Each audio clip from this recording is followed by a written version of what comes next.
Hey, Jeff. It's obviously only been 3 games here, but I was curious over those games, what commonalities, if any, have you noticed in your team between then and maybe some of the previous late season slides? Your first year and your second year. Yeah, I've tried not to think about first and second year. My focus has been on right now. We've lost 3 games.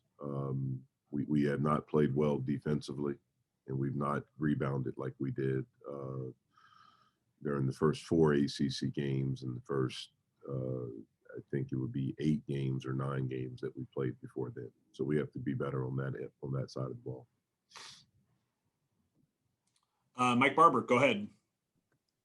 Morning, Coach. I'm curious, the football coaches during the ACC season mentioned how hard it was to get consistency, carryover, and performance from one week to the next.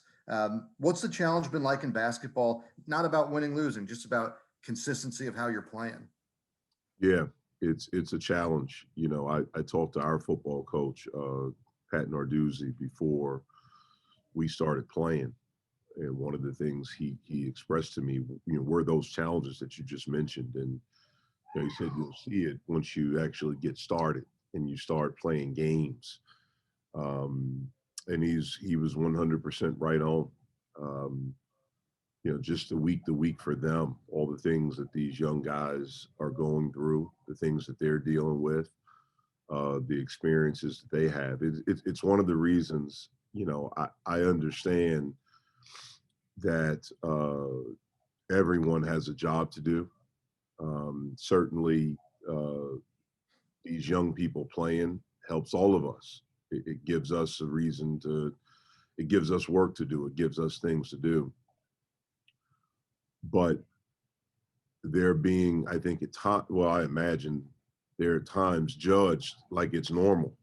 And I don't think that's fair to them.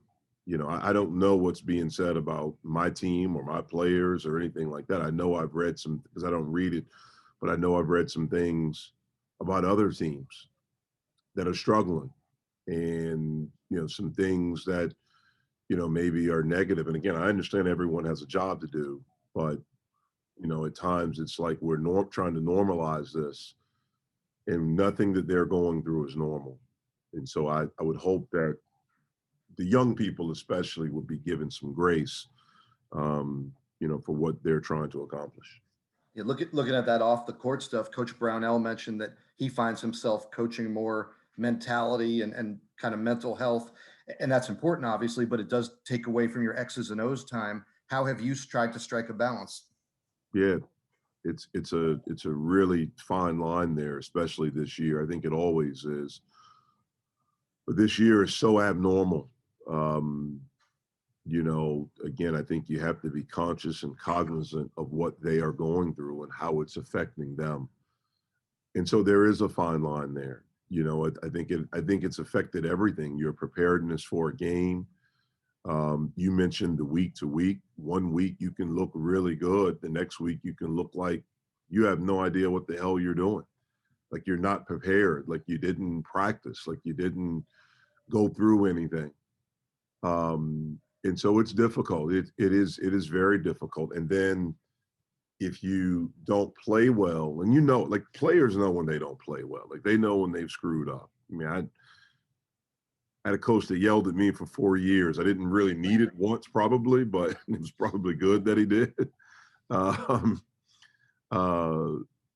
as a player, when you screwed up. But now as a coach, I do find myself, there is a fine line because of what how much can they take? You know what I mean? Like, and so that's a great question and gives you a lot to think about. I think about it all the time with them. Thank you.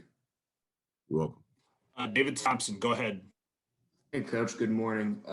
The consensus this year was that, it was going to be much easier to win on the road without fans, but it's been kind of the opposite. A lot more teams winning at home than usual. Is there a reason you think why home court advantage still applies?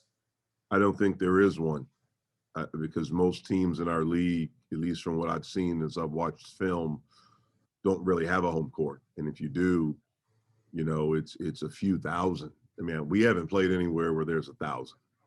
I think maybe a couple teams in our league have that. And maybe a couple of them have the fan base where there's interest in it in a pandemic where they still come out. So I don't think there is much home court advantage anymore. David Teal, go ahead. Jeff, I know you didn't get to the line much Saturday, but Audice averages more free throws per game than anyone in the league. Keve Aluma, who you're getting ready to play, is right up there in free throws attempted per game. What makes a big man able to get to the line, and is it something you coach? Well, the first part of your thing, Dave, we didn't deserve to be at the line. Saturday. We didn't deserve anything except what we got. You know, it's interesting watching Virginia Tech and watching Aluma. He is really, really good. And to think that kid, you know, was at Wofford.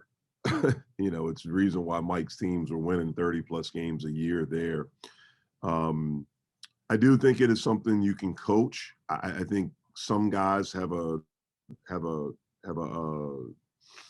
natural ability to be able to draw fouls.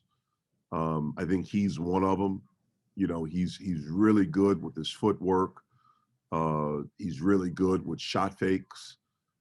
There's some guys that are just physical, and you know they can draw fouls that way. And then some guys are just creative. Like some guys have like weird games, like just odd games, and you just, you know, because they're so odd, you just you foul them because it's like, I don't know what the heck this guy is doing. He's aggressive. He was absolutely dominant in their last game, especially I'd say about the last 8 minutes of the last game against Virginia. But he's been really, really good for him all year. And so we're going to have to figure out a way to try to slow him down a little bit. Mike Waters, go ahead. Morning, Jeff. I was wondering what you learned and how you handled your team's COVID pause. And if another coach came to you now, what would you tell him what worked, what didn't?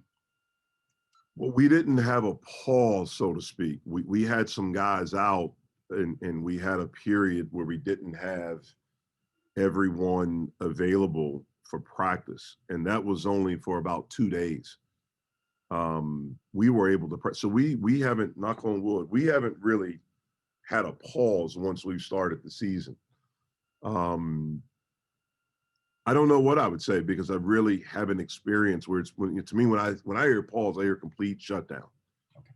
Since we've started practice November 25th, we've not had that. So I don't know what I would probably call someone for advice instead of trying to give some, because I haven't experienced it yet.